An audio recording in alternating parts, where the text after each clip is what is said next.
जय हिंद प्यारे बच्चों, विमर्श के YouTube चैनल में आप सभी का स्वागत है। तो आज जानेंगे समीक्षा अधिकारी क्या होता है और किसके द्वारा यह वैकेंसी निकाली जाती है और इसमें क्या क्या आता है। तो जान लेते हैं। यहाँ पे देखिए, सबसे पहले उत्तर प्रदेश संघ लोक सेवा आयोग के अंतर्गत यह वैकेंसी आती है, ROARO, और इसका हिंदी में अनुवाद क्या होता है, समीक्षा अधिकारी या सहायक समीक्षा अधिकारी। तो ये वैकेंसी निकाली जाती है उत्तर प्रदेश संघ लोक सेवा आयोग के द्वारा और इसमें हिंदी और जीएस का पोर्शन आता है। तो जान लेते हैं हिंदी में महत्वपूर्ण कौन से टॉपिक हैं जो आपके एग्जाम में आने वाले हैं। तो चलिए जान लेते हैं। यहाँ पे तो आपके एग्जाम में आने वाले हैं, यहाँ पे 6 टॉपिक होते हैं। कौन कौन से होते हैं, कितने कितने नंबर के आते हैं, यहाँ पे देख लेते हैं। देखिए, सामान्य हिंदी में जो प्रारंभिक परीक्षा होती है, प्री पेपर होता है, इसमें 60 नंबर की आपकी हिंदी आती है। टोटल पेपर होता है 200 का, 140 उसमें आपकी जीएस आती है। तो ये बहुत ही महत्वपूर्ण है और आपके यहाँ पे 60 नंबर में से आपके 60 क्वेश्चन आप कर लोगे आसान से। ठीक है, देखिए इसमें कौन कौन से टॉपिक आ रहे हैं।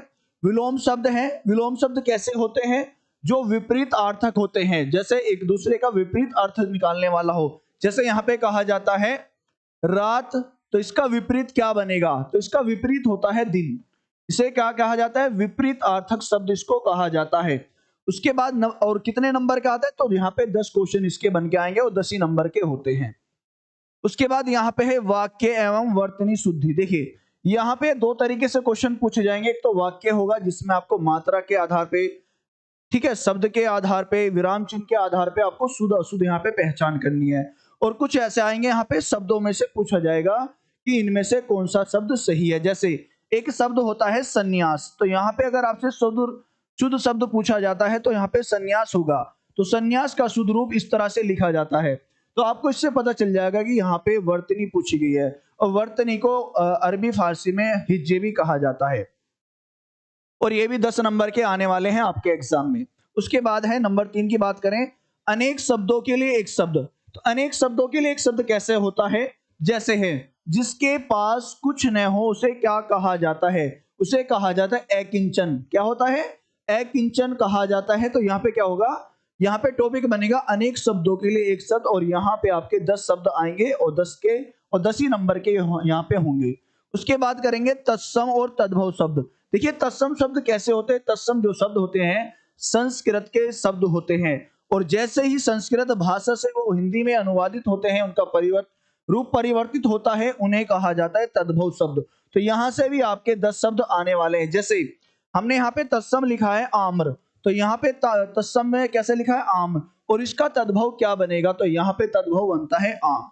तो यहाँ पे आपको 10 क्वेश्चन यहाँ से मिलेंगे विलोम शब्द से। क्लियर है। उसके बाद नंबर 5 की बात करते हैं, विशेष्य और विशेषण। देखिए, विशेष्य क्या होते हैं, विशेष्य संज्ञा का ही रूप होता है, लेकिन इसमें एक मुख्य पहचान है। विशेष्य से जब संज्ञा होती है, या तो उससे पहले विशेषण होगा या उसके बाद विशेषण होगा।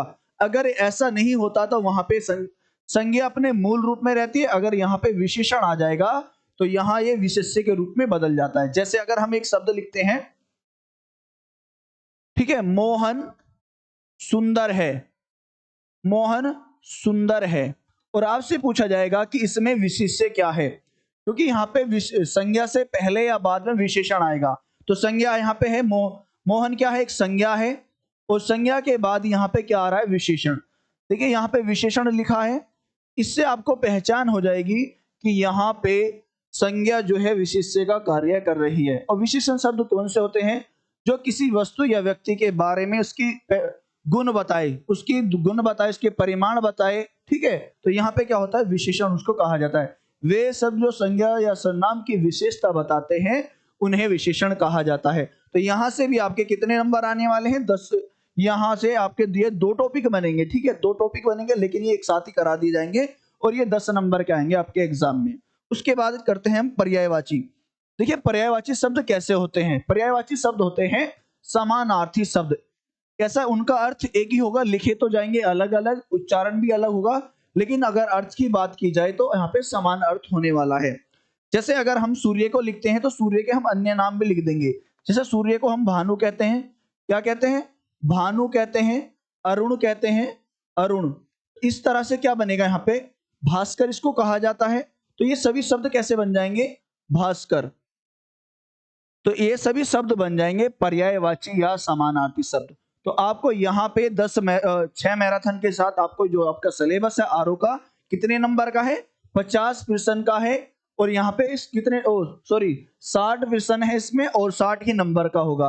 और आपको ये सिलेबस 6 मैराथन क्लास में कंप्लीट करा दिया जाएगा विमर्श लर्निंग के द्वारा। तो आप हमारे साथ जुड़ सकते हैं, हमारे चैनल के साथ जुड़ सकते हैं अगर आप करना चाहते हैं आरओ एआरओ की तैयारी और आपका लक्ष्य है कि हिंदी में हमारे 60 में से 60% आ जाएं, तो 100% आपके वाले आ जाएंगे अगर आप हमारे प्लेटफॉर्म के साथ जुड़ते हैं।